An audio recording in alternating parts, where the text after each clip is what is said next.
Welcome to this short first episode of Spin Notes. Spin Notes are going to be short episodes which, by popular request, in other words some feedback we've had from our audience, are going to try to explain and explore some of the things we've talked about, a key concept, a textbook, or an idea that has come up in the Spinoza triad. It's also partly a response to the fact that Richard and I and Dan find it very difficult to get together regularly, so to fill in the gaps as it were, we're going to try Spin Notes.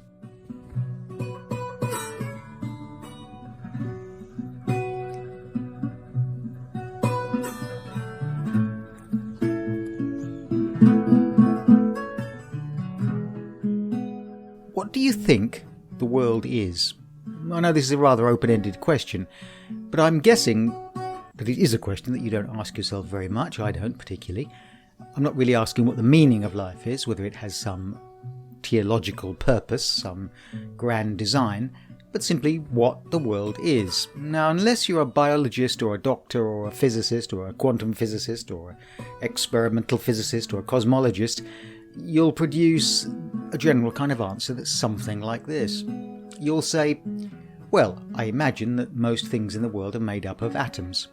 They're tiny particles of one kind or another that exist in complex ways and combine to produce everything we see before us. I also know that the diversity of creatures on this earth are probably produced by a random process called natural selection, in which creatures have existed before our time, and dinosaurs and mammoths and such, and that we may not exist one day and new and diverse types of creature may exist on this earth after we're gone. Life is diverse, random, evolving.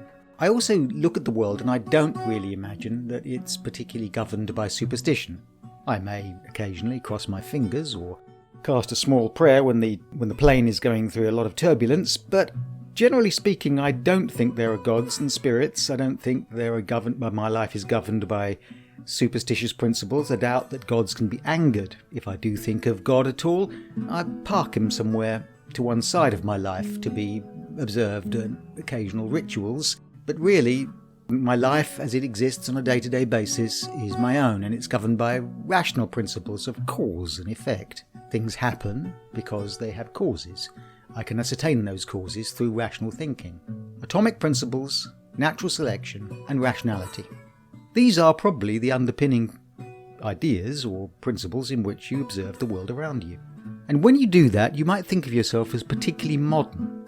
In this episode of Spin Notes, I talk to Richard about a book that I think is one of the most interesting, most fascinating books to exist. Not only because it is great literature, although I can't read it in its original Latin, but because it is simply profoundly astonishing. Over 2,000 years ago, a Roman called Titus Lucretius wrote the poem, the extended long poem, De Rerum Natura, which translates as something along the lines of On the Nature of Things. It's a bit like writing a book called What Life Means or Why Things Are the Way They Are. I'd like to make that pitch to a publisher. My book, The Way the World Is. Well, you wouldn't attempt that today in a way because you'd think that there would be far too many specialists, far too many experts who would know far too much. In the 1st century BCE, the poet known as Lucretius wrote a book inspired by the philosophy of Epicureanism in which he described atomism, atomic theory. He didn't invent atomism. The ancient Greeks had proposed the idea that things, objects, material objects, matter, was made up of tiny, finite and infinitely combining particles. However, atomic principles, natural selection, or at least the random production of life, and materialism and rationalism. It's as modern a book as can be imagined, written in Latin hexameter verse. The most extraordinary book.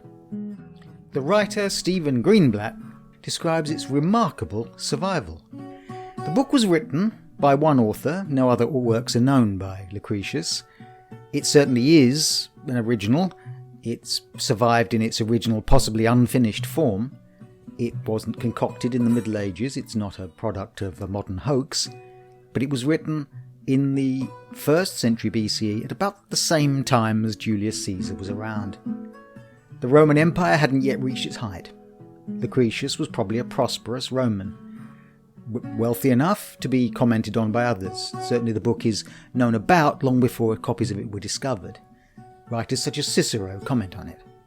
It was admired, although Epicureanism wasn't the dominant philosophy of the Roman world at the time. In Spin Notes, I discuss this book and my enthusiasm and admiration for it with Richard.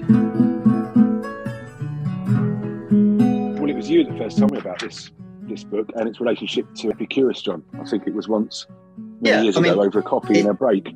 Its relationship to Epicureanism is that, Epicurus is the Greek philosopher of the 3rd, 4th century boundary. So he's just after Aristotle.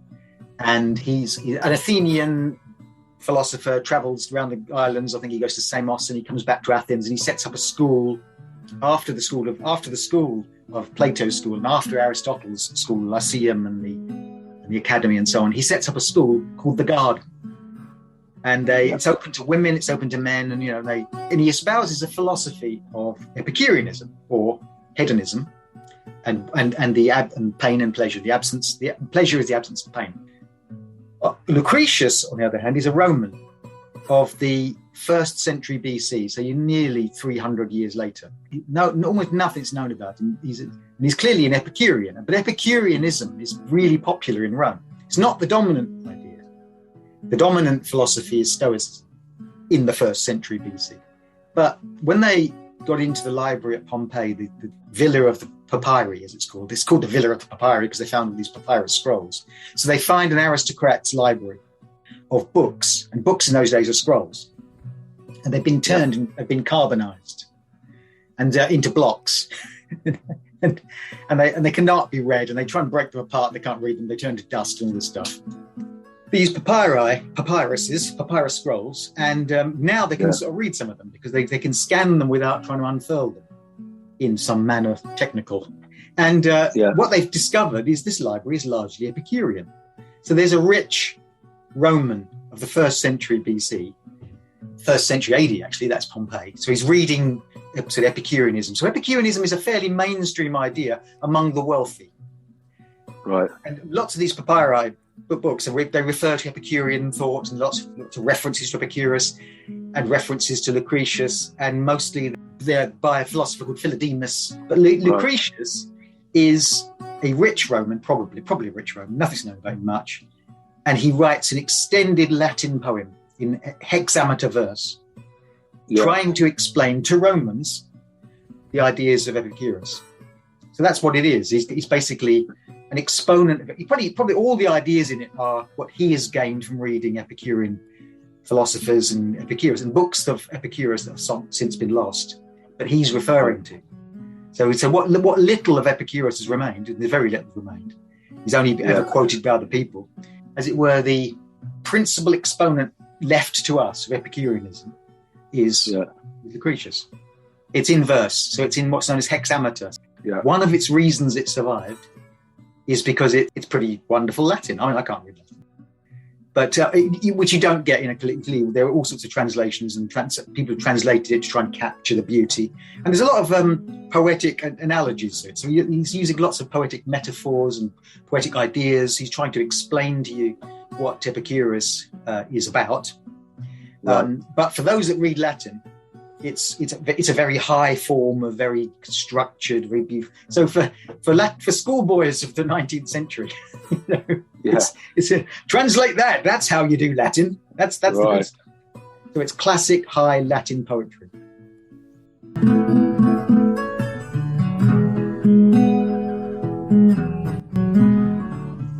Material objects are of two kinds: atoms and compounds of atoms. The atoms themselves cannot be swamped by any force, for they are preserved indefinitely by their absolute solidity. If atom stocks are inexhaustible, greater than power of living things to count, if nature's same creative power were present too, to throw the atoms into unions exactly as they unite now, why then confess you must that other worlds exist in other regions of the sky, and different tribes of men kinds of wild beasts.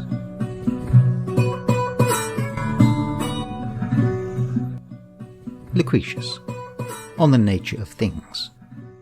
It's 6 books which cover why the universe is the way it is, why you shouldn't fear death, and what's your relationship with the gods. It's science, but it's science not as we know it, extremely empiricist. So he says, this is the world as we see it. And I'm a clever person, so I'm going to explain to you, using the ideas of Epicurus, I'm going to explain to you how the world is. For instance, if you or I were convinced the world is as it appears, and you said, well, I was sitting in my bedroom the other day and I saw a shaft of sunlight, and in it there were little specks of something or other. The universe is made. This wasn't an original idea. This is basically going back to the Greek atomists. What you're seeing there is there are tiny particles of things which make up air and make up sunlight and make up light and make up thought and make up your soul. They're made of tiny particles. So the universe is made of minute atomic particles.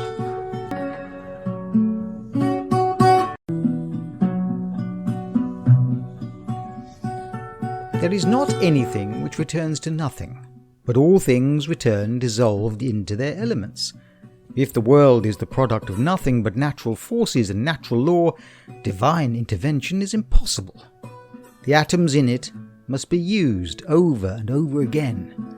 Thus, the death of one thing becomes necessary for the birth of another. Lucretius, on the nature of things.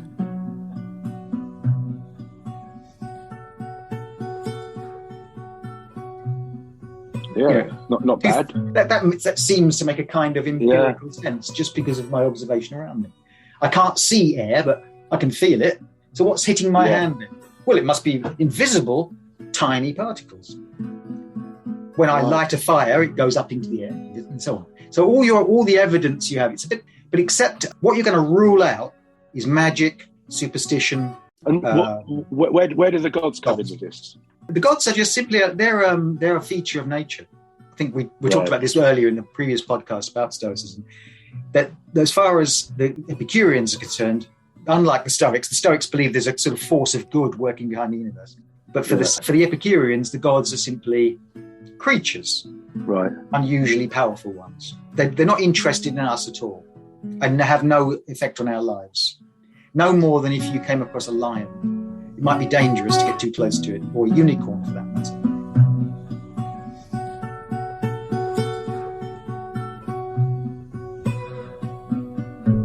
The main obstacles to the goal of tranquility of mind are our unnecessary fears and desires, and the only way to eliminate these is to study natural science.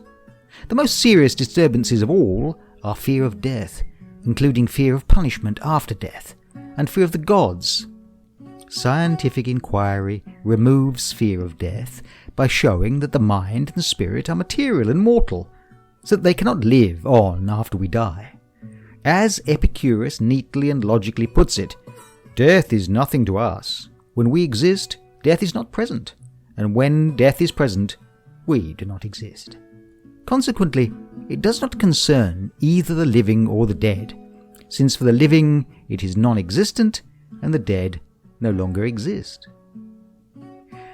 As for fear of the gods, that disappears when scientific investigation proves that the world was formed by fortuitous concourse of atoms, that the gods live outside the world and have no inclination or power to intervene in its affairs, and that irregular phenomena such as lightning, thunder, volcanic eruptions, and earthquakes have natural causes and are not manifestations of divine anger. Lucretius, on the nature of things. Does Lucretius talk about Stoicism? That was the dominant way of living then, with opposing camps. I mean, Cicero, you know about Lucretius a bit because he refers to Lucretius. Cicero refers to Lucretius, so he's writing on his letters. He writes about this wonderful poet Lucretius. So you sort of know that Lucretius wasn't made up, it wasn't a pretend character, it wasn't invented by a medieval monk. There's some thought that the book on nature of things might have been made up by a medieval monk or something. There's classical references, and Cicero's a Stoic and doesn't really like the Epicureans, so he admires the poetry of Lucretius. Now, the Stoics are dominant thought. I mean, this is how you live according to precepts of discipline and creativity and hard work, and also trying to find the essential goodness of the universe, which is operating in the background. You know, there is a thought, a logos working in the universe towards, it's very Hegelian, towards goodness in the future. Whereas for the Epicureans, there's no meaning to anything, but that shouldn't worry you, because the world is simply materialistic. It's utterly materialistic. It's what you see before you. But for modern people, it's both incredibly modern, but I can't entirely trust my senses. What about how they view pleasure? For a Stoic, the pleasure is in making the sun run, beating the inevitability of death by making your life as worthwhile as possible.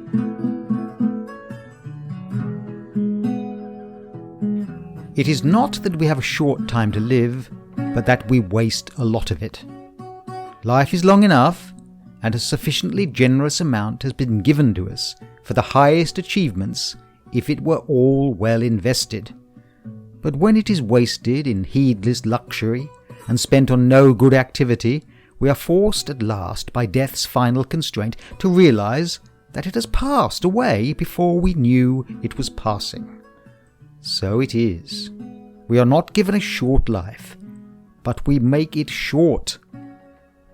And we are not ill supplied, but wasteful of it. Life is long, if you know how to use it. The Roman Stoic, Seneca.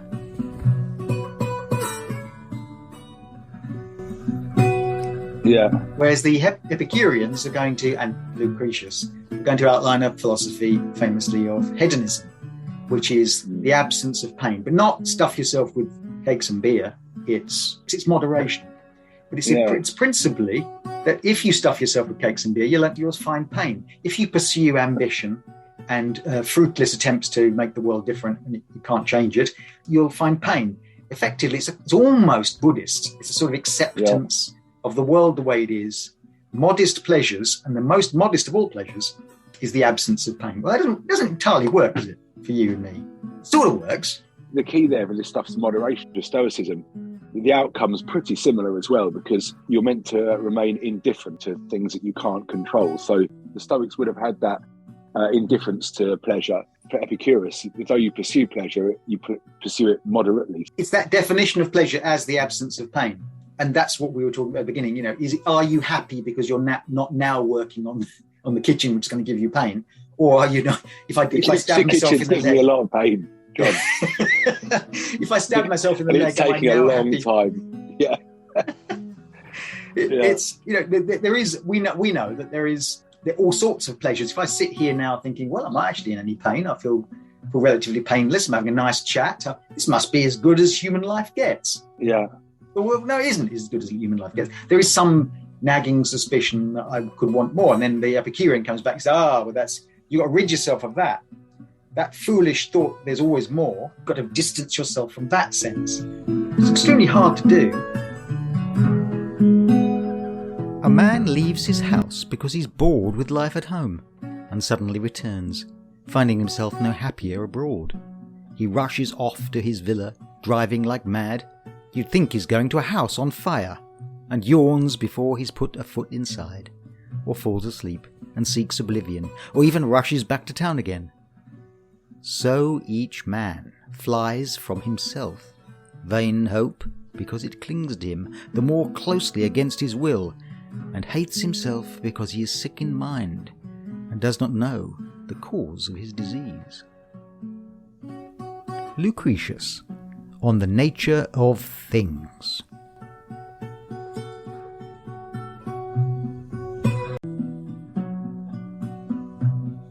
A large part of it would be contemporary, isn't it? That almost like a mindfulness of enjoying the sort of simple pleasures. Simple pleasures being the absence of pain. Avoid those things. We've all had what you wake with a massive hangover and think, well, I thought I was having an absolutely brilliant time last night, but I think I'll never do that ever again at the moment. So I've achieved pain through my pleasure. So by knowing the world the way it is, you can then content yourself. Lucretius is mainly concerned with telling you how the world is. So the world it's as it appears. Yeah. It's made up of atoms. You can tell this by simply observing it properly. You're trusting your eyes, and you can see what's in front of you. Things change. One thing changes into another. Natural scientists of the time, they're concerned with first causes. I throw a stone in a river, I know what caused that, me throwing the stone. But what caused me?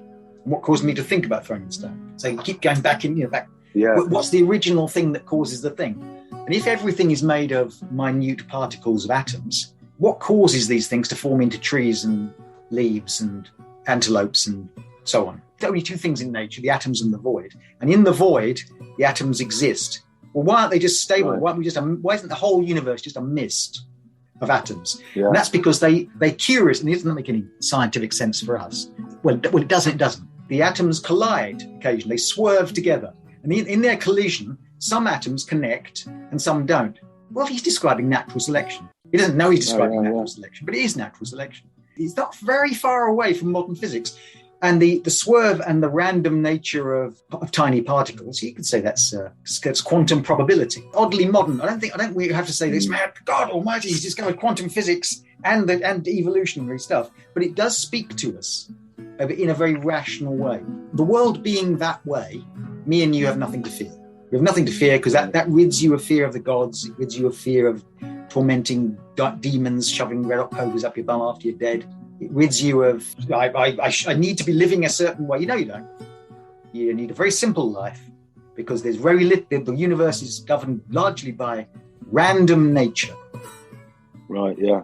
So in that sense, free yourself of fear. So his most famous passages are about how the thing that is going to most upset me and upset you is a belief that there's something external to you that's observing you, some feeling you should be achieving, some feeling that the gods are going to judge you when you die. If you rid yourself of all that, it's a material world of which you have little control over things, so don't worry about them.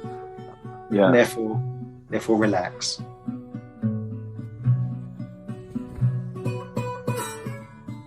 There is no murky pit of hell awaiting anyone. Mind cannot arise alone without body, or apart from sinews and blood. You must admit, therefore, that when your body has perished, there is an end also of the spirit diffused through it. It is surely crazy to couple a mortal object with an eternal. Your life is death already, though you live and though you see, except that half your time you waste in sleep and the other half you snore with eyes wide open, forever seeing dreams, forever in panic, forever lacking wit to find out what the trouble is, depressed or drunk or drifting aimlessly around. Lucretius, On the Nature of Things. So what does he say about death? Because I know Epicurus had a lot to say about that. I mean, and I'm assuming it must come through this book. I've got to read it. I got it from when we spoke. We did the other podcast, and I got it. It's on my list, my ever-growing pile of books to read. Well, he devotes one of the whole book. There's 6 books in there, and one of those books, I think it's the 5th one or something, is devoted entirely to why you shouldn't worry about death. Right. And in the summary, John, why shouldn't I worry about death? Well, he gives a lot of arguments. I mean, but the most famous argument is the symmetry argument. And the symmetry argument is that you've already been dead. It was before you were born. And you didn't worry then, did you? So your non-existence before you were born and your non-existence after you're dead. Since you have non-existence after you're dead, you can't fear something that's nothing. If you're afraid of death because you're just concerned about what it might be like, well, you've already tried it. And you weren't worried in the years before you were born. Yeah. If you're worried about not coming back in the world, your soul won't return. It's true, they won't. Then enjoy life while you're here. I don't know how convincing do you find that? If I said to you, don't worry, Richard, you've already been dead before you were born. I mean, I guess I don't know how many people fear death in that sense. I think the dying part is the bit that's the decline and dying. Probably a sticking point, and also the thought of not having loved ones. I mean, that's, I think for most people would be, it's just the great unknown, isn't it, death? And it's quite a strong argument, isn't it? Oh, well, that one he knocks on the head. You see, it's not the great unknown, right? Because you've been there already. So that one he can successfully destroy. You don't worry about demons and spirits and angels and such like, and don't worry about what it might be like in some way. I won't like it, because you've already been dead. What they can't get rid of, and you're absolutely right, I think the most powerful objection is, but I'm alive now. And I love cheese. for a start. Yeah, and I love my children. I don't want to lose my children in the now. I'm now alive. Before I was born, I'd never been alive. I had nothing to lose. But now I'm alive, I have this to lose. Epicureanism and Lucretius can't get rid of that. The finite nature of the way in which he's putting things across there would mean he's basically saying to enjoy life while you're here. Yes, in a modest way. Enjoy it, not too much. And he also says in the book that if you do face pain, horrible old age, and Epicurus himself died quite painfully. He got some sort of kidney stones or something and was in diabolical agony for months before he died. Right. And he apparently put up with this with tremendous, what we call stoicism. He put up with it very well and said, well, I'm happy because I'm just thinking about the nice times I've had. Well, again, I'm not convinced. Yeah. I don't think that'll get me through. Oh dear, yeah. I think life and death then perhaps would have been viewed in a slightly different context to us now, wouldn't it? We're sort of mediated from that in our society, aren't we? 2,000 years ago, it was something that people faced more regularly than we do. Yeah, I mean, I think they dealt with it in very modern ways in a way. I mean, I think the Romans and the Stoics and the Greeks dealt with it in the sense of achieve, be a great consul, be a great general. Right. Do something with your life. Or maybe the Epicurean might say, well, don't worry about these things. You need to live a life of moderation and absence of pain. Curiously, what is my and your response to the thought of death? It's A, not to think about it, because hey, what can I do about it? Yeah. Or it's to maybe I'll leave something behind. Maybe some podcast will float off into the future, and that'll be my legacy. Yeah. Or I shan't worry about my legacy. I'll just go out this afternoon and sit in the garden and have a bit of cheese and a glass of wine, and I'll be comfortable. What else can you do? Those are our responses to death. What they aren't, though, is a medieval response to death. One thing I'm not going to do this afternoon is like Thomas More. Put a stone in my shoe. In order to cause myself constant pain, or like Thomas More did, wear a hair shirt, constantly remind me of being uncomfortable and in pain the whole time. Some years ago, I was on holiday in Southern Ireland, and the far tip of Southern Ireland, there's a place you can take a day trip out to. It's called Skellig Michael. It's a small rocky island. It's where they filmed one of the last scenes of the last Star Wars. It's basically a rocky crag that sits out in the Atlantic. And as far as in medieval times they were concerned, that was the edge of the world. If you sailed out from Ireland, you're going off the planet. The world was flat. Right. You're going to go. Beyond that is monsters and waterfalls, oblivion. So the monks, medieval monks, built a little sort of horrible little shelters on the top. They were freezing in winter. The storms were terrible. And they spent months and years, in fact, several lifetimes, building a stone stairway up the side of this thing. It's just about the most uncomfortable and awful place to live. Well, what were they thinking? They were mortifying themselves. They were punishing their body for the sin of life. Well, that's very medieval. That strand of Christianity, or in strand of all sorts of religions, that make you guilty of being alive and ask you to think of the next world, well, Lucretius rejects all that. For fools admire and love those things they see hidden in verses, turned all upside down, and take for truth what sweetly strokes the ears, and comes with sounds of phrases fine imbued. To such heights of evil are men driven by religion. Lucretius, on the nature of things. Yeah. Which is why it was considered an absolutely heretical book. But it survives because of its brilliant Latin. So it becomes, it's kind of like, read this disgusting book.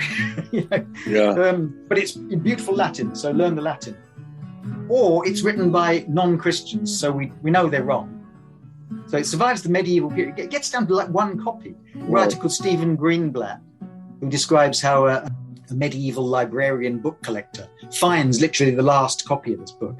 They'd sort of known it was existence because Cicero refers to Lucretius and other people refer to Lucretius. But the book had been gone. It got down to like one last copy. And it survives by being recopied because probably of the beauty of the Latin and because the ideas are quite thrilling. So you could imagine it being sort of like passed under the table by the monks. They're quite favourable ideas now, aren't they? I think the idea of being with friends. I think everyone kind of knows that a large part of the living that we do now is unnecessary, and it's buying stuff that you don't need, and the consumption of certain goods, they're not going to make you any happier, just make you worse almost. You're not going to achieve happiness in that route. And it's that we've laughed before about, joked with ideology, but all the same, yes. We just carry on doing it anyway. Oh, completely, yeah. It feels like that very much disrupts that, doesn't it? It offers an alternative.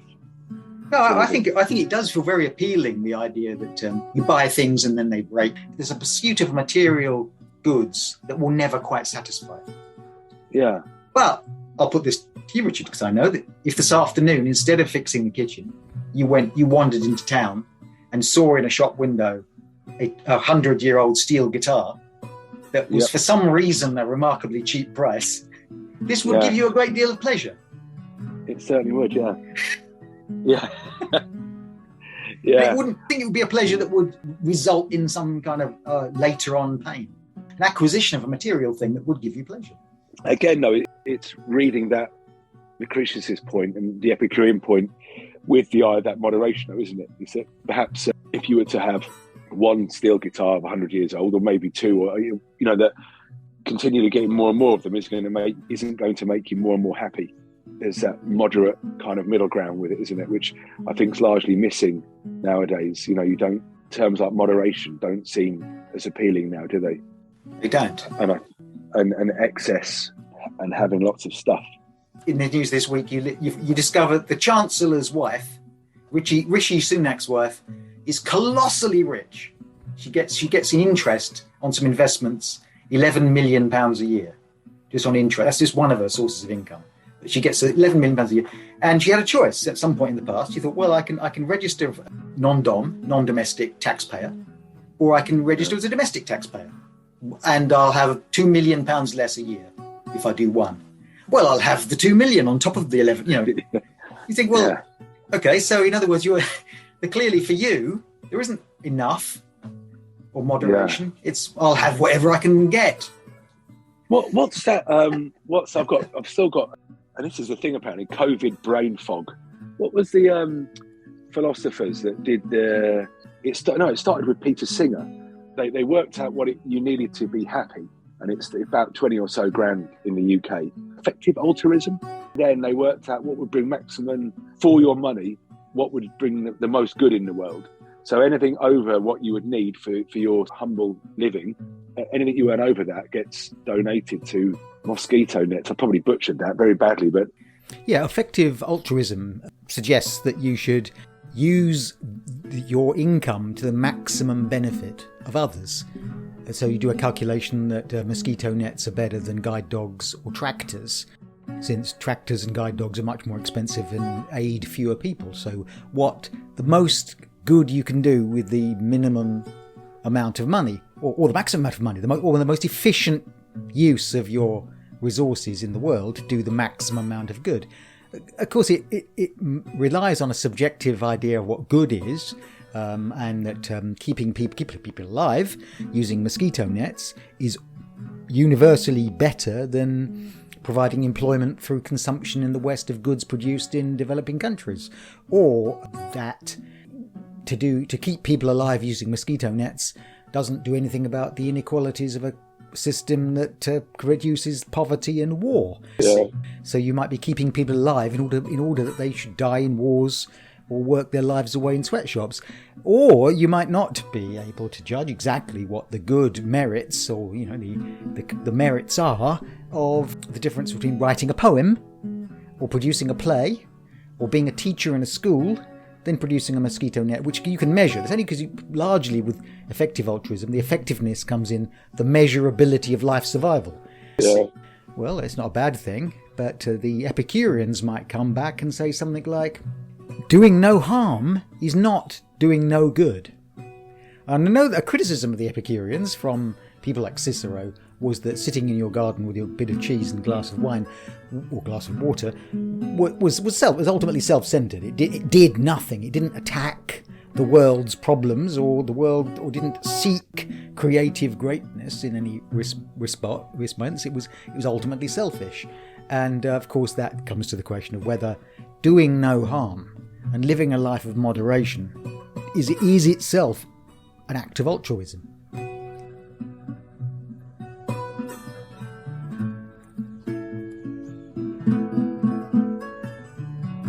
Poor humanity, to saddle the gods with such a responsibility and throw in a vindictive temper. What griefs they hatch for themselves, what festering sores for us, what tears for our prosperity. This is not piety, this oft-repeated show of bowing a veiled head before a graven image, this bustling to every altar, this kowtowing and prostration on the ground with palms outspread before the shrines of the gods, this deluging of vow on vow. True piety lies rather in the power to contemplate the universe with a quiet mind.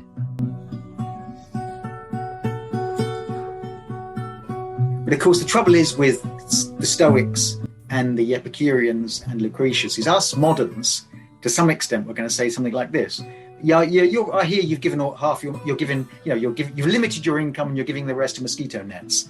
Well, that's not an unselfish act, because you're getting the pleasure of helping others. Now you're telling me about it. So in fact, it's not an unselfish act. It's an act of virtue signalling. Right. In fact, then you get to the idea of what is the virtuous act. And you have to come right down the years to get to Kant or something like that and say, well, they're very difficult to find the virtuous act until you come up with utterly rational acts that are themselves good in themselves. Right. But the Epicureans aren't worried about any of that. Right. I find it appealing. I like Epicurus. I mean, I like the idea of hanging around with friends, just taking life a bit slower. And there's that great one when we did the other podcast on was it Stoicism and we mentioned Epicurus in that, didn't we? But the Travels with Epicurus, Daniel Klein's book, this one, I thought was really, really good.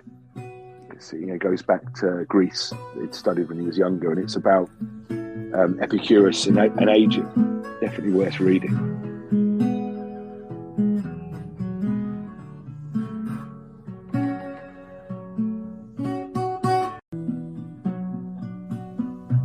But there is nothing sweeter than to dwell in towers that rise on high, serene and fortified with teachings of the wise, from which you may peer down upon the others as they stray this way and that, seeking the path of life, losing their way, the skirmishing of wits, the scramble for a noun, the fight, each striving harder than the next, and struggling day and night to climb atop a heap of riches and lay claim to might. O miserable minds of men, O hearts that cannot see, beset by such great dangers and in such obscurity, you spend your little lot of life. Don't you know it's plain that all your nature calls for its body free from pain, and to enjoy pleasure, a mind removed from fear and care? And so we see the body's needs are altogether spare, only the bare minimum to keep suffering at bay, yet which can furnish pleasures for us in a wide array. Lucretius, on the nature of things.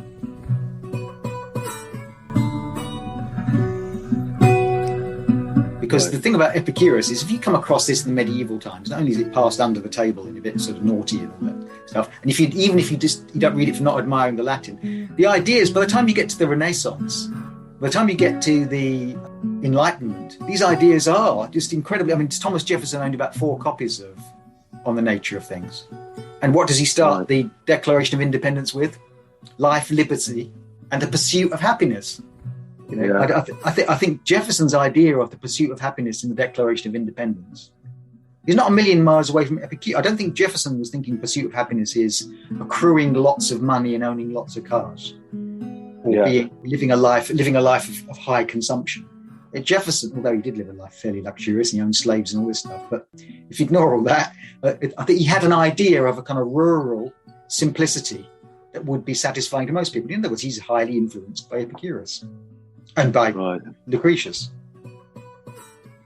It is an appealing idea, isn't it? I think thinking about your life, if you have a day off, spending it in the sun with friends, moderately drinking and eating, or not drinking, or just enjoying the moment is appealing.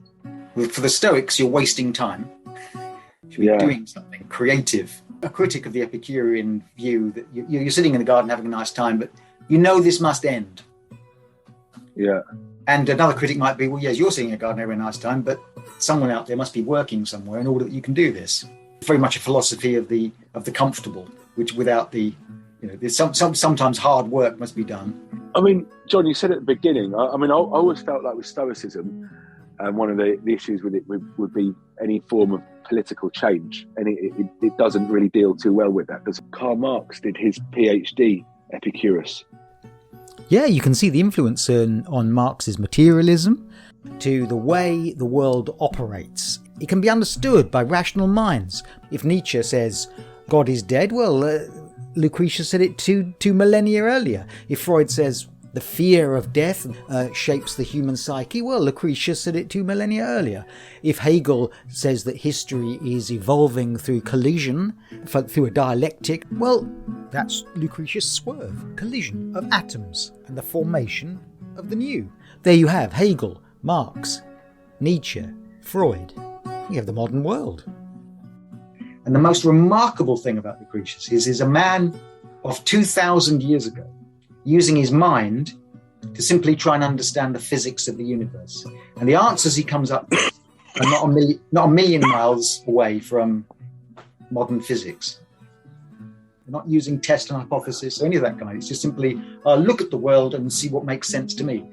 I'll push aside all the hobgoblins and spirits and tradition just because it's always been done that way, and start as if the world were a blank sheet and I'm observing it. That's remarkable. Yeah, it's going to go up on my list of books that I must read. And if anyone insists you do anything about kitchens, say that medically you're exempt. I'm happy under this olive tree with Groot the bull terrier. Yeah. That was good fun, John. Cheers for that.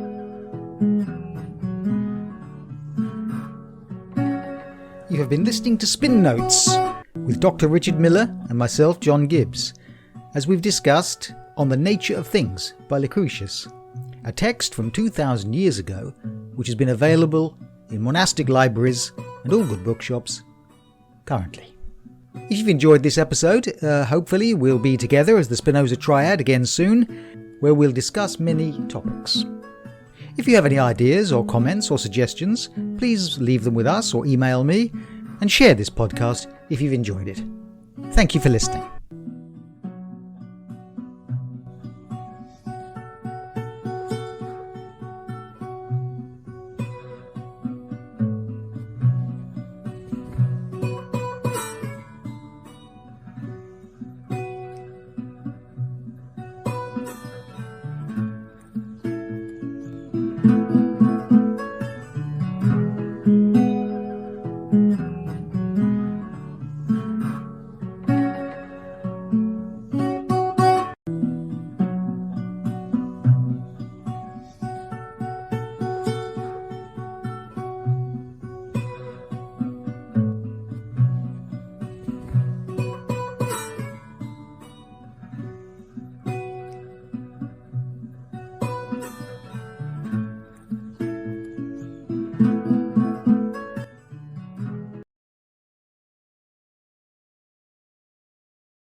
I work all day and get half drunk at night.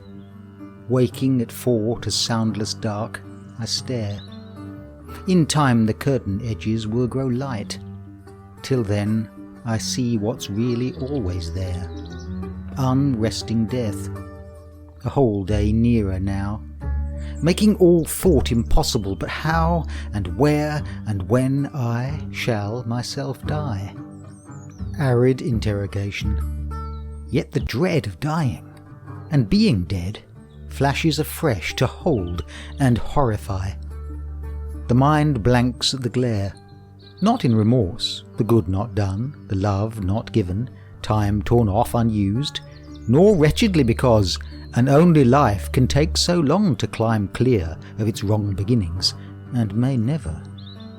But at the total emptiness, forever, the sure extinction that we travel to, and shall be lost in always, not to be here, not to be anywhere, and soon nothing more terrible, nothing more true.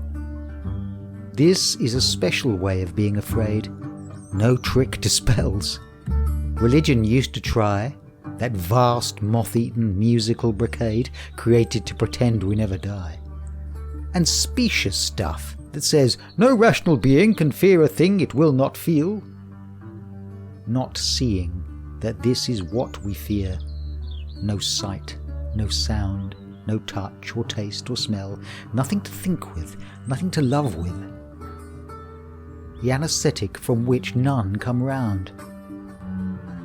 And so it stays, just on the edge of vision, a small unfocused blur, a standing chill that slows each impulse down to indecision.